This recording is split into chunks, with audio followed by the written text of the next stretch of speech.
지루해도 시청하면 늘어가는 코인 경제 지식 출발! 안녕하세요, 찰리브라입니다. 오늘도 뉴스 몇 개를 추려서 이제 전체적인 흐름의 방향성을 말씀드리려고 하는데, 구조적인 의미에서 제가 이제 바라보는 뷰는 바뀐 건 아무것도 없습니다. 예, 지금 현재의 상황이. 근데 우리는 당장 업비트에 있는 내 계좌의 총액만 보고 모든 것을 이제 판단하시는데, 저 이제 영상에서 미국과 중국의 패권이 1극 체제에서 다극 체제로 변화하고, 그리고 달러가 도대체 지금 현재 전 세계에서 어떻게 흘러가나, 여기에 포커스를 맞추시면 가장 큰 비밀이 사실은 그 흐름 부분에 있거든요. 그래서 오늘도 약간 그쪽에 포커스를 맞춰서 이제 말씀을 드릴 거고, 근거되는 자료들이 또 몇 개가 나왔습니다. 자, 일단은 코인데스크에 이런 뉴스가 나왔어요.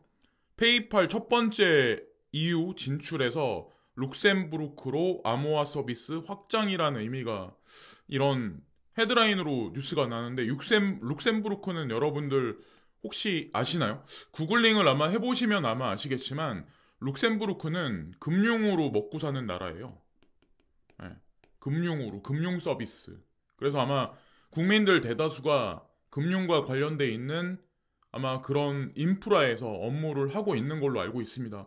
국민소득도 제가 알기로는 8만 달러 근방의 엄청난 선진국이에요. 근데 룩셈부르크에 페이팔이 들어간다? 이런 얘기가 있어요. 그래서 그걸 또 가상자산을 추진한다? 룩셈부르크 암호화폐 서비스를 확장할 것이라고 하는데, 이게 룩셈부르크에 국한된 얘기는 아닙니다. 룩셈부르크를 기점으로 해서 유로존 내에 다른 26개국 관문 역할을 하는 곳이 룩셈부르크이기 때문에 룩셈부르크부터 먼저 들어가는 거고, 최근에는 바이낸스와 코인베이스도 몇 달 동안 이 경로를 택했습니다. 그러면 앞으로 더 많이 확장해서 유로존에 있는 사람들도 이것을 사용할 가능성이 높고, 여기 보시면 아시겠지만 이 페이팔에서 쓰여지는 코인이 몇 개 안 돼요. 비트코인 캐시, 이더리움, 라이트코인입니다. 사람들은 보통 흔하게 비트코인과 이더리움만 좀 약간 그거 하잖아요. 근데 여기 나왔죠. 비케랑 라이트코인. 과연 비트코인 캐시와 라이트코인은 미래에 어떻게 될지, 이 친구들은 저도 이제 점점 궁금해지네요. 어쨌건 나온 뉴스를 그대로 이제 말씀드리는 거고, 이제 FOMC가 며칠 안 남았어요. 이게 지금 사실 단기적인 상승이 17,250달러? 까지 이렇게 올라가서 우리는 이거 막 상승장 오는 거 아니야? 이렇게 볼 수 있지만, 이거 여기에다 지금 의미를 두실 필요는 없습니다.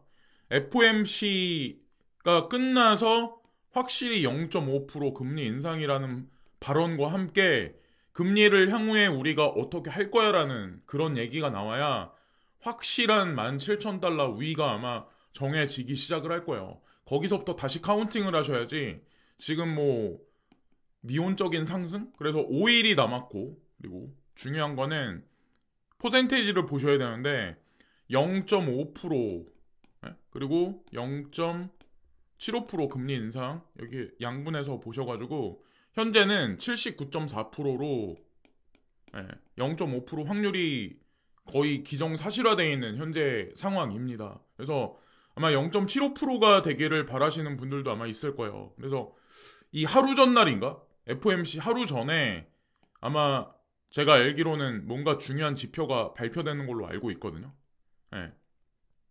CPI가 발표되나? 하여튼 이게 어떻게 될지 모르겠지만 지금 현재까지는 이게 기정사실화 될 거고, 이대로 되지 않을까 저는 이제 개인적으로 생각을 합니다. 그래서 하루 전에는 78.2%였는데 당장은 79.4%, 일주일 전에는 78.2%였고 어쨌건 계속 지속적으로 올라가고 있는 현재의 상황이다. 그리고 위믹스가 상폐됐어요. 저도 이제 위믹스 김치코인? 저는 이제 관심이 처음부터 없었고, 저도 이제 방송에서 막 말씀을 많이 안 들었는데, 어쨌건 위믹스 투자하시는 분들이 상당히 마음이 아프시겠죠. 근데 여기 보면 위믹스 상장 폐지사가 한국 법정에서 계속된다. 법정 다툼이, 제가 그래서 이것도 시간 끌기 어쨌건 상장 폐지 되긴 했지만 똑같아요. 예. 똑같이 이 친구도. 그래서 이 결론이 어떻게 날지는 모르겠지만 어쨌건 개인 투자자들만 결론이 설상 나중에 향후에 잘 나온다고 하더라도 개인 투자자들만 예, 속이 아프죠. 중간에 얼마나 많이 스트레스를 많이 받으시겠어요. 그리고 바이낸스 프랑스 뭐 이런 얘기, 저는 이제 프랑스까지 진출했는지는 몰랐네요. 제가 보니까 요즘에 유로존에 상당히 많이 바이낸스가 들어가고 이 BSN이라고 하는 블록체인 서비스 네트워크가 이상하리만치 유로존하고 많이 영국도 그렇고 엮여 있거든요. 과연 비하인드에는 과연 뭘 꿍꿍이가 뭐가 있을까? 바이낸스는 바이낸스가 한국에는 들어오지 않을까요? 제가 이제 제 느낌상 바이낸스가 왠지 한국에 들어와서 업비트랑 경쟁을 하지 않을까라는 생각을 합니다. 아마 그러면 흐름 자체가 엄청나게 많이 변화되는 양상이 있지 않을까 저 이제 개인적으로 생각을 합니다. 그거는 사실 업비트만 바라보는 지금 현대 입장이잖아요. 그러니까 뭐 절대적인 퍼센테이지가 뭐 거의 80% 육박하게 거의 그죠? 업비트가 가지고 있는데 이게 좀 나눠지면 지금보다는 아마 조금 더 이 거래하시는 분들한테 조금 더 나은 서비스가 되지 않을까. 경쟁 구도가 생기면 더 낫죠. 예. 그리고 현재 뭐 주식도 그래요. 여기 보면 미온적인 상승, 그리고 달러도 그냥 미온적인 방향성이 크게 뭐 나오지 않는 현재 상황이고, 다우존스 나스닥도. 그리고 여기 보시면 뭐 비트코인도 그래요. 뭐 2%, 3%, 4%뭐 알트코인, 이더리움 4%. 이게 의미가 뭐 아시겠지만 코인 시장에서 2, 4% 상승이 의미를 크게 둬야 되나라는 생각을 하고, 실업수당 청구자 지수가 발표가 됐는데 예측치 23만, 실제 23만이 나왔어요. 여기서부터 이제 눈여겨보셔야 되는데, 얼마 전에 이제 지금 현재 어떤 일이 지금 벌어지고 있냐면, 미국이 불황다치나 제롬 파월 연준 의장이 이제 경고를 지금 하고 있는데, 장단기 국채금리가 40년 만에 최대폭으로 역전이 됐다.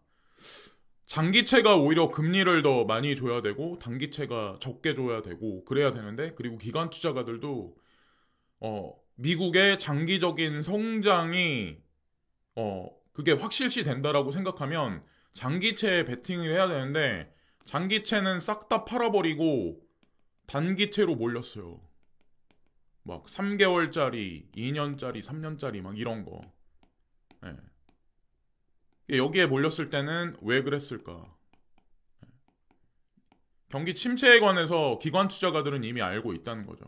그래서 아마도 주식시장에서 아마 돈을 웬만큼 다 빼지 않았을까. 제가 보기에는 슬금슬금 빼서 채권 시장으로 단기적으로, 왜냐면 블랙록이 그렇게 움직이고 있거든요. 지금 현재 상황이. 그리고 연일 쏟아지는 뭐 침체 신호. 그래서 뭐 이렇게 될 거야. 그래서 금리 인상이 인위적인 침체 불러 뭐 요런 얘기. 캐시우드 FED가 실수한다. 이 얘기를 하는데, 금리 인상이 인위적인 침체 불러라는 이 말이 사실 여기에다 의미 부여를 해야 되거든요. 금리 인상하면 인플레이션이 쭉 우리가 원하는 대로 제롬 파월 연준 의장이 생각하는 대로 이렇게 지속적인 하락이 있을 수 있을까요? 구조적인 문제가 지금 개선이 되지 않는 현재 상황에서. 그리고 코인베이스 CEO가 FTX 사태 매출 반토막, 바이낸스는 거래량 뭐 30% 증가. 여기 이것도 사실 엄청 큰 힌트인데, 사실 이 뉴스에 숨어있는 맥이 있어요. 여기 중국과 미국 숨어있는 맥이 있습니다. 거래량이 바이낸스가 올라간다. 여기에 사실 숨겨진 뭔가 있는 것 같고, 연준 경기 침체 지표 거의 100%, 확률 미국 1980년보다 심한 파월 경기 침체 온다. 막 이렇게 경고를 하고 있는데, 제가 방송에서 예전서부터 계속 지속적으로 말씀드리는데, 이게 뭐 6개월짜리 경기 침체, 1년짜리 경기 침체가 아니라 아마 몇 년간 경기 침체가 될 거예요. 몇 년 동안. 그러니까 특히 주식시장 관련해서는 몇 년 동안 계속 계속 떨어지는 어떤 그런 상황? 미국이나 G7, 예, 아마도 동아시아 신흥국하고는 반대 기로로 갈 확률이 높지 않을까. 왜냐면 같이 동조해서 같이 움직일 거라고 생각하시는 분들도 있는데 아마 역차별화돼서 아마 움직일 가능성이 높습니다. 제가 이제 기존에 했던 패턴에 관해서 지속적으로 바라보는 그런 게 예. 그리고 국민연금 뭐 보험료율 15%까지 단계 인상 받는 건 62세에서 68세로 이 정상이 아니라는 거죠. 그냥 계속 미루는 거예요. 뒤로 계속. 예, 62세에서 그리고 이건 올려놓고 그 얘기는 이미 파탄인 거를 그건데 그냥 지연시키는 거죠. 시한폭탄 심지를 점점 이게 이만큼 타들어가면 예? 여기다가 새로운 심지를 붙여서 시간 끌기 작업을 하는 거죠. 그래서 의미 없어요. 예. 연금이 사실 제가 보기에는 억지로 내시는 분들이 아마 되게 많을 거고 그게 미래 인플레이션 대비해서 내가 연금을 지금 붓는 것만큼 그게 내 노후를 지켜준다는 100% 보장이 있을까요? 과연? 그리고 시진핑 6년 만에 뭐 사우디 방문 뭐 39조 원 규모 계약 체결했다 뭐 이 얘기가 나오는데 이거를 근데 그냥 단순하게 해석하시는 분들 같은 경우는 이게 내 코인 시장하고 과연 무슨 관련이 있어 이렇게 보시겠지만 사실은 아주 밀접해요. 네. 왜냐면 달러하고 관련돼 있거든. 과연 중국이 사우디나 아니면 오페크 플러스와 그리고 브릭스와 거래를 할 때 달러를 극도로 싫어하는데 과연 달러를 사용을 할지.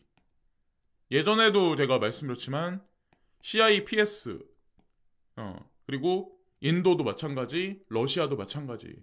그들만의 새로운 시스템이 있고 그 시스템을 구현해서 엮는 스위프트 2.0이 있는데 그게 사실 여기에 핵심 재료가 아닌가라는 생각을 합니다. 자, 어쨌건 지금 형성이 그대로 지금 흘러가고 있고 예?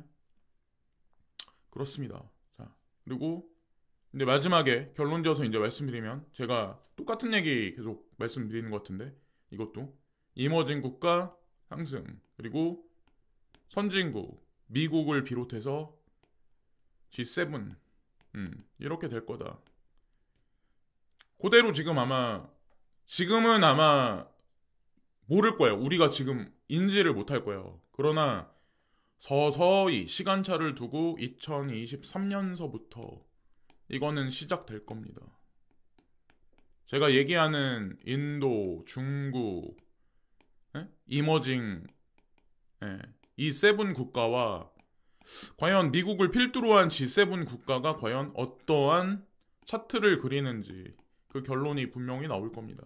가상자산 시장도 자 여기서 어떻게 움직이는지 큰 흐름의 방향성은 아마 이게 저는 맞을 거라고 생각을 해요. 자 오늘도 여기까지 말씀드리면서 오늘 방송을 마치겠습니다. 오늘도 좋은 하루 되세요.